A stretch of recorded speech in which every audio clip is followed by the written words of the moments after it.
Orang yang berjalan di lorong kebenaran akan selalu dilindungi Tuhan yang Maha Penyayang.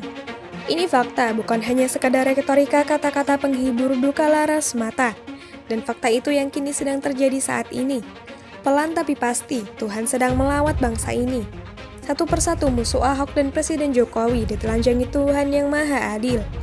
Borok dan bisul mereka dipertontonkan di muka umum. Penonton harap tenang dan sabar, yang lain menunggu giliran. Tuhan yang Maha Adil sedang menyusun daftarnya.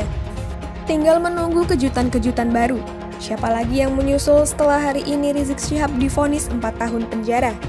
Seperti yang telah kita ketahui bersama, Majelis Hakim Pengadilan Negeri Jakarta Timur hari ini telah menjatuhkan vonis hukuman penjara selama 4 tahun lamanya terhadap Rizik Syihab dalam kasus tes swab Rumah Sakit Umi Bogor, Jawa Barat. Tepuk air didulang, terciprat ke muka sendiri. Begitulah kira-kira hukum tabur tuai. Barang siapa menabur angin, maka ia akan menuai badai.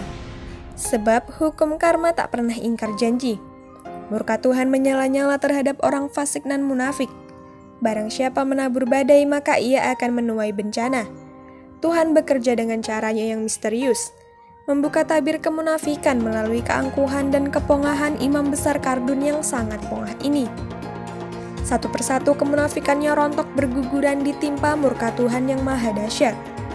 Hari ini, manusia suci pemegang kunci kerajaan sorga dan neraka jahanam itu dipermalukan Tuhan dengan sangat dahsyat. Manusia sempalan zaman yang kerap menzalimi Ahok dan Presiden Jokowi itu, kini harus merasakan pedihnya diterjang azab Tuhan yang Maha Adil. Azab dan murka Tuhan yang Maha Dahsyat tak dapat dibendung, menelanjanginya dan mempermalukannya di seluruh Indonesia. Gusti Allah memang ora sare. Manusia cakra birawa yang tiada henti menyerang Ahok dan Presiden Jokowi itu ternyata tidak lebih dan tidak kurang adalah manusia hina dina yang kerap melanggar hukum semau-maunya, seolah-olah negara ini adalah milik nenek moyangnya. Bisulnya dipertontonkan oleh Tuhan dengan sangat nyata di depan mata rakyat Indonesia.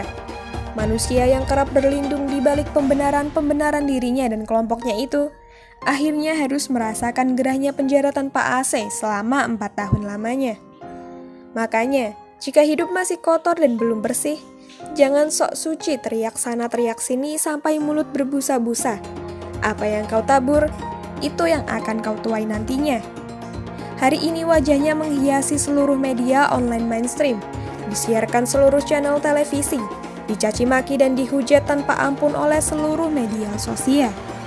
Manusia pemfitnah Ahok dan Presiden Jokowi itu kini nyungsep. Tuhan telah melakukan bagiannya. Ahok melakukan bagiannya dengan berserah kepadanya dalam iman dan pengharapan. Jika manusia di dunia tidak berlaku adil kepadanya, maka Tuhanlah Hakim Agung yang Maha Adil baginya. Sebab Tuhan selalu bergerak mengikuti kuasanya. Tidak pilih kasih, tergantung amal dan ibadah serta perbuatan umat manusia.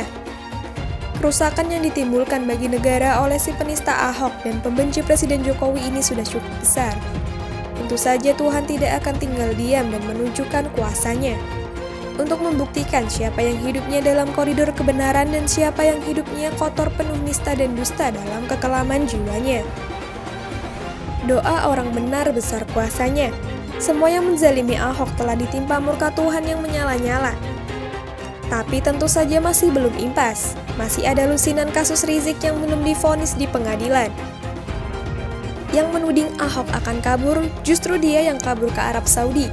Yang teriak-teriak Jokowi tidak boleh intervensi kasus Ahok, justru dia sendiri yang minta Jokowi intervensi Kapolri untuk menghentikan kasus cat mesumnya. Karma tuh ya tak pernah ingkar janji. Nyatanya ada, menusuk jiwa, suka tidak suka.